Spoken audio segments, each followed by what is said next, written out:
Much, Christina, and hello, everybody. The only way this could be better is if we were there in Long Beach, since we would be together, and my daughter would be with us because she lives in LA. So having lamented that, let's go ahead and jump in. So I am going to share my screen during part of this conversation and not during other parts of the conversation. So you'll see. I want to invite you to, sorry, I can't type and talk at the same time. I want to invite you to pitch in, to speak out loud. That won't bother me. You can type stuff in the chat, and if I don't see that it's getting typed in the chat, then by all means, give me a holler. So what we still don't get about girls in STEM and also about diversification of STEM. So it's about girls, but it's not just about girls, because girls aren't monolithic, right? Girls come in all shapes, sizes, colors, backgrounds, etc. And all of it plays in there together. So let's kick off. I do hope I provoke you a little bit, although please don't log off and say I said something inappropriate. I'm kind of scared. Anyway, let's go ahead and get started. All right, representation matters, right? So if you are talking to young people and you want to get them interested in STEM, it's important that they can see themselves in STEM. Except, I was talking to a physics professor the other day who said that, well, I don't really have time to go find diverse people. I just have to use, the standard examples. I've got to talk about Newton. I've got to talk about, the standard old white guys. Well, there are more than that. Do you recognize these people? They really weren't hard to find. From left to right, Lewis Latimer, co-inventor of the light bulb and the telephone, not acknowledged on the patent, but he wrote the patent. The top the top picture to the right from that is Kizzmekia-Corbett, who played a large role in the creation of the coronavirus vaccine that is now saving a lot of our lives. Just below her is Shirley Malcolm, zoologist. She's now at the American Association for the Advancement of Science, working on diversification of STEM. To the right, Margaret Hamilton, without whose code Apollo 11 would never have survived. Just to the right of her, Hertha Ayrton, who without her work, there would not have been a light bulb for Edison to invent. Next, at the top, Benjamin Banneker, who, when the original designer for the Washington, D.C. city layout was fired and went back to France, taking his plans with him, was able to reproduce the plans from memory and enable Washington, D.C. to be built. And underneath, Shirley Jackson, without whom we wouldn't have fiber optic communication. In other words, we wouldn't be able to binge Netflix at the rate at which we do so. This is representation, right?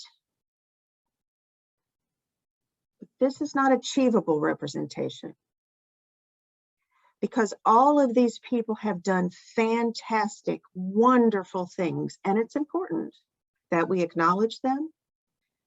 However, I can't do that. I'm just a kid growing up in the Bronx, going to school. I can't do what they did. So how is it that this can be representation? Representation matters when you show your engineering students at work. This is my engineering students in Kigali, Rwanda, working with future engineering students in high school in Rwanda. That's achievable because these students have the same background or comparable backgrounds to the very students that I may be talking to in the K-12 space. Still representation, but it's achievable representation. It's relatable representation. Somebody who came from the same place you did, somebody who thinks, acts, speaks, dresses like they do, has the same story that they do. If I can relate to somebody who's an engineer, then I'm going to feel more empowered to be an engineer, to be a scientist, to be a mathematician, etc.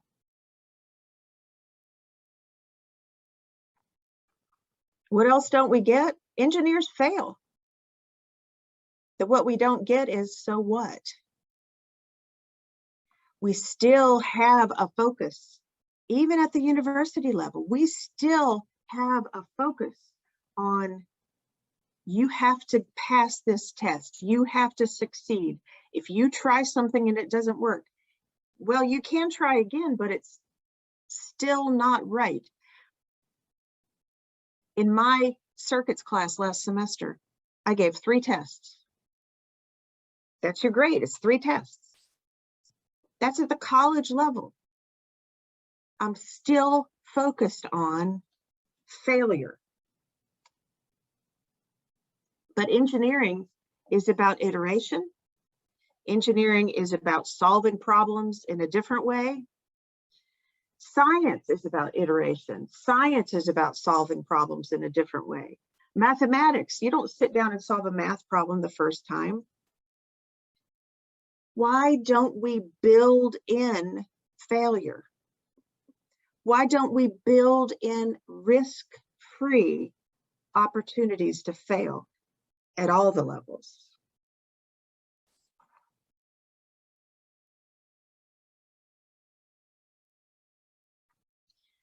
Messaging is critical.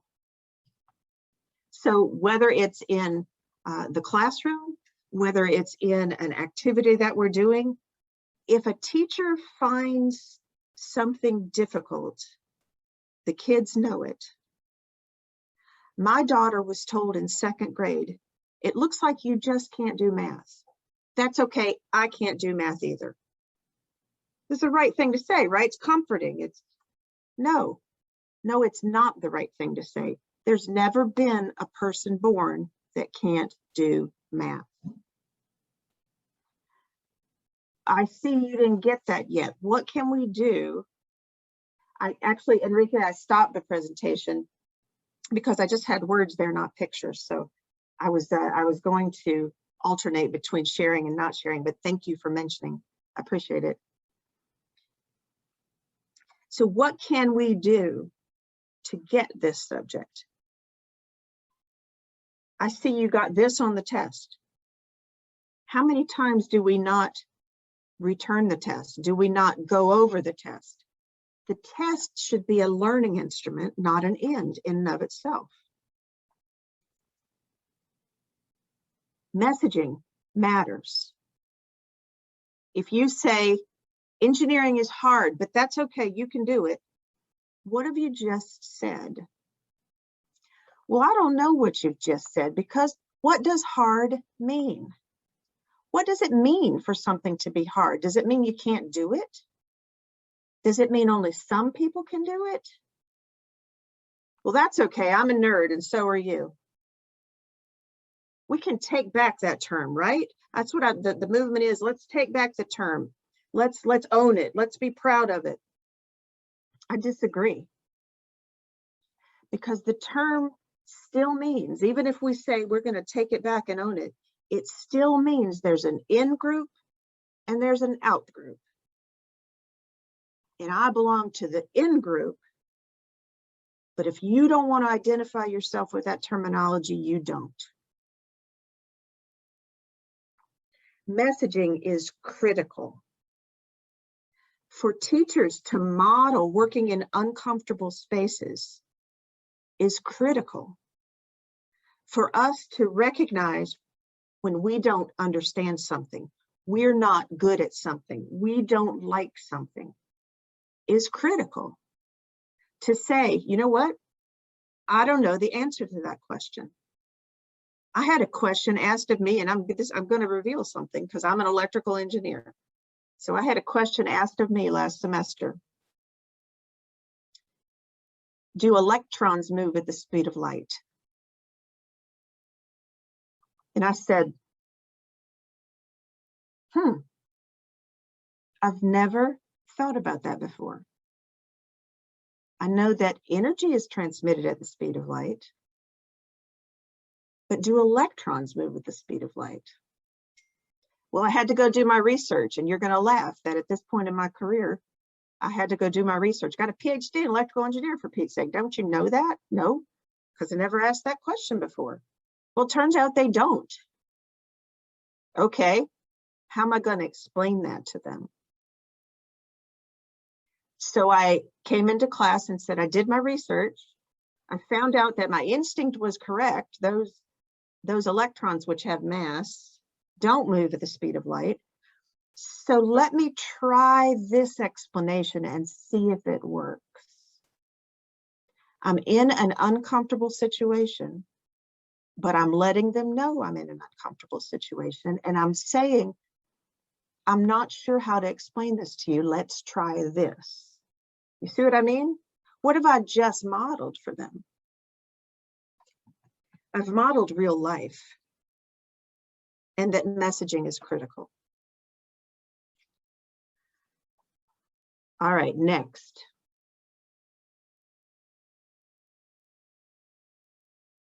How about YOLO? You only live once, right? Well, that's not what engineering says. Engineering says you only die once, but you live every day. How'd I extract that from engineering? I got it from the grand challenges for engineering, espoused by the National Academy at the turn of the century, which is still fun to say, so I say it often. There are 4 categories of grand challenges for the 21st century that they identified. They identified things like restoring and improving urban infrastructure, alternative energy things, securing cyberspace, which is pretty dang important these days. And my most favorite category was the joy of living, the things that engineers do to make our lives joyful. Most of us don't think about engineering as having anything to do with joy, but it does. Engineering the means of scientific discovery? Well, to me, that means the NASA Artemis program.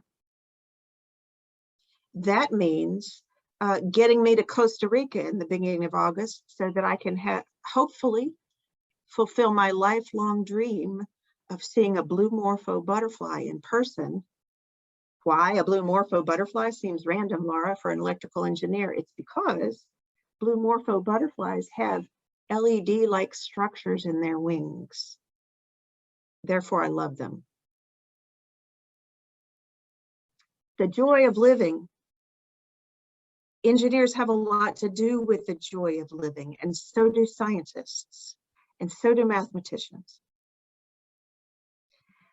And because I live every day, what I didn't get right today, I have a chance to fix tomorrow.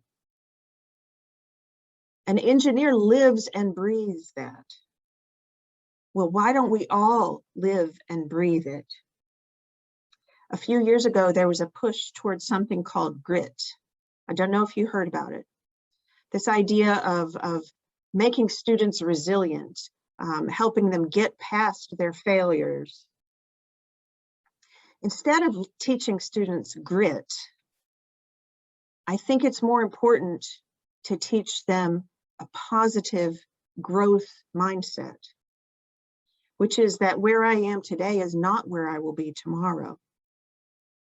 How do we espouse that in our science lessons? How do we espouse that in our math lessons? There are plenty of topics that the first time we introduce them, students wrinkle their brows and go, what? What if we validate that response? What if we say, you're right? It's weird, isn't it? So put it in your head and think about it, and we're going to do it again tomorrow.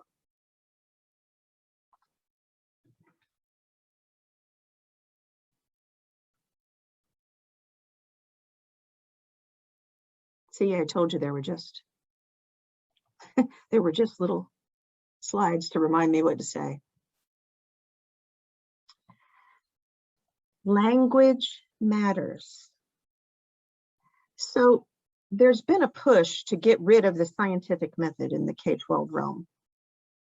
And it was interesting the first time that I was introduced to that, because I love the scientific method.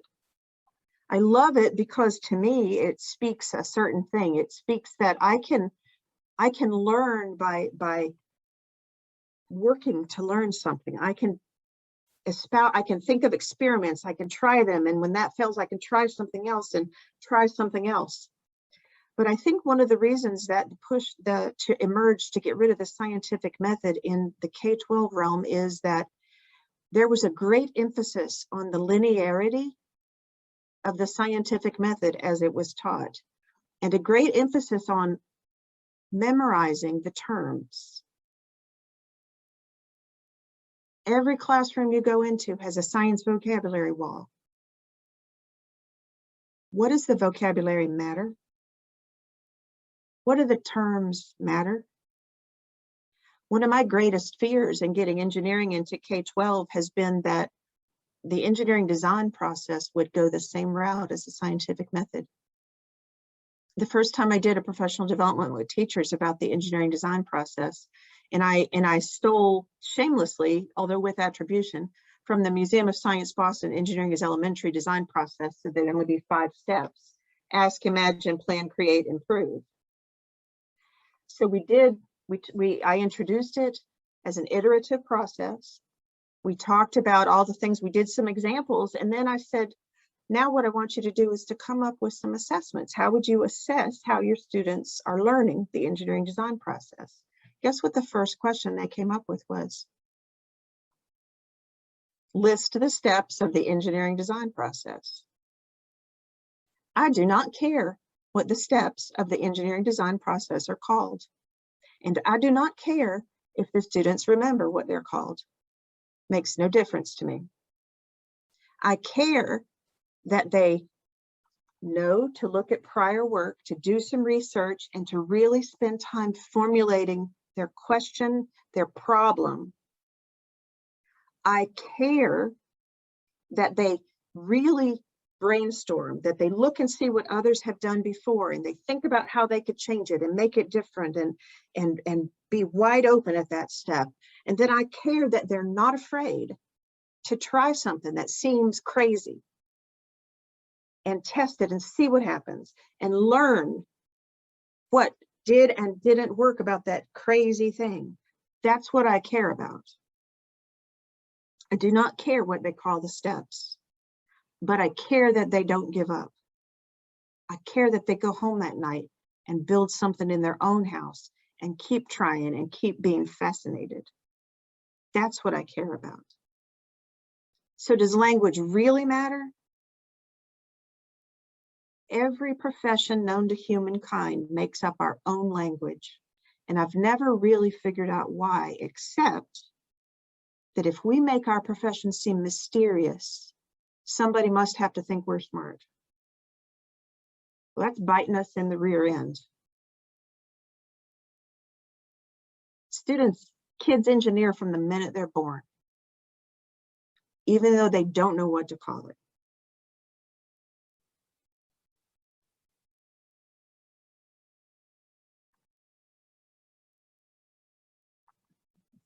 How about creativity? Kids can be real creative, especially when they're very young. My granddaughter's 4. You're lucky I'm not showing you lots of pictures of her. I didn't figure out how to work her into the presentation. Sorry about that. But she came to me the other day with a little book that wouldn't stay closed. And so she said, I'm gonna fix this. And she went away. I was on a Zoom teaching class or something, so I didn't know what she was gonna do. She came back, she had a rubber chicken that she had stretched around the book to keep it closed. It was great. It was incredibly creative, and I told her that. I said, I really like the creativity. You really thought hard about how to do this. If an undergraduate came to you with an engineering design, or maybe a high school student, let's say, comes to you with an engineering design that's stretching a rubber chicken around something to keep it closed, what's your reaction going to be? Wow, that's really creative. No, you're going to laugh. That's ridiculous, right?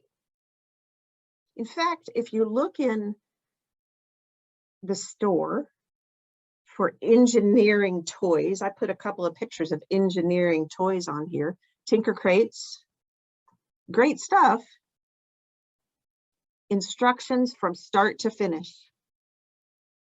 This is how you do this, this is how you do this, this is how you do this. Well, I would contend that if there are instructions for how to do it, it has nothing to do with engineering. You might be learning to use tools. You might argue that it was technology, but it's not engineering. If there's no creativity involved, it's not engineering. So why do we find so much out there? Why do we try to train creativity out of our students?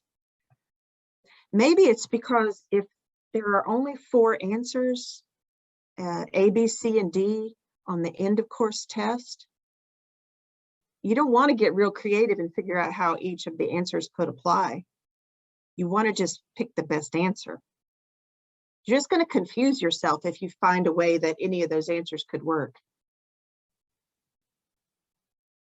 So when they get to my freshman engineering class, the first thing I have to do is to teach them how to think outside the box.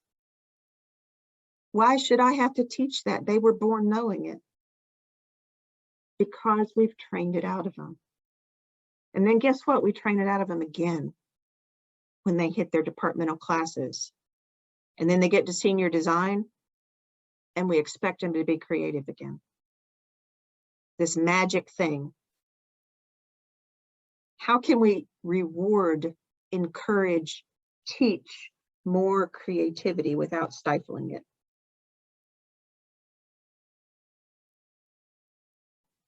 Well,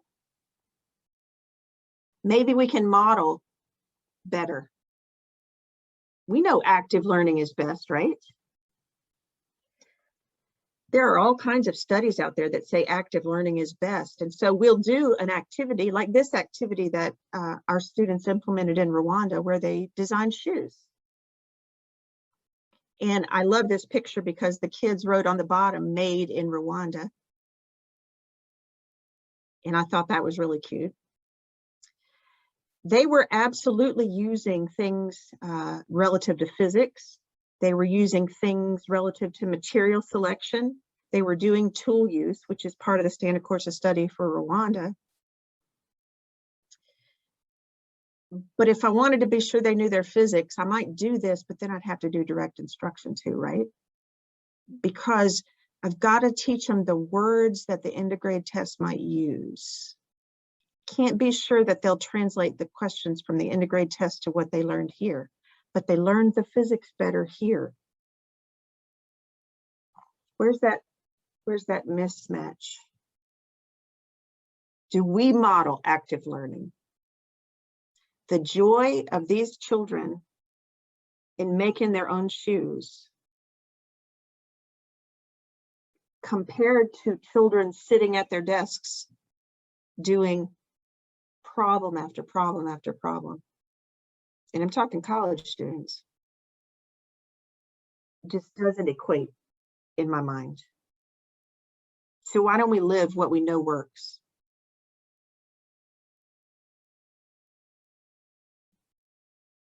Why don't we model being real people?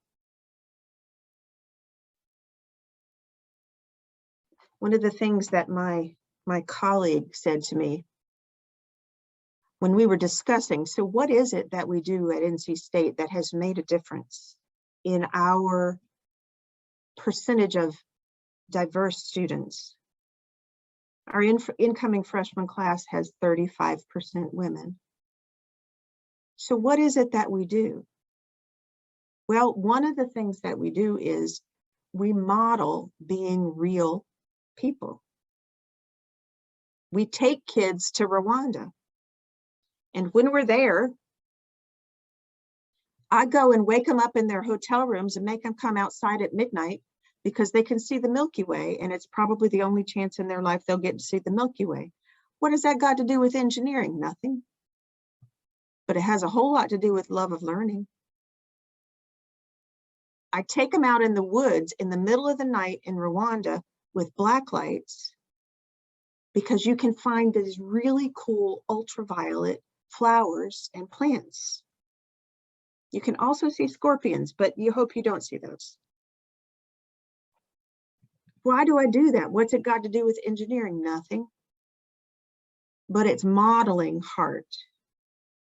It's modeling being a real person. If you're on a Zoom call and you're teaching and your kids come in and interrupt you, or your dog starts barking, you know, that's actually one of the things that I've loved about teaching on Zoom, because my students see how much of a real person I am. My husband comes in and interrupts me in the middle of class and says, "When's lunch?" My dog barks every day because the Amazon delivery person shows up every day during class, right? That's because we're real people. And guess what? It doesn't matter. Because if you're a real person, then your students know that they can be a real person and still succeed and still achieve and have good days and bad days and still end up like the people we saw in the role models in the very beginning of this conversation.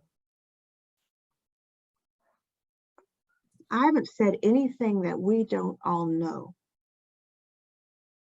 What we don't get is we need to put our money where our mouth is, and we need to walk the walk instead of talking the talk. Thank you.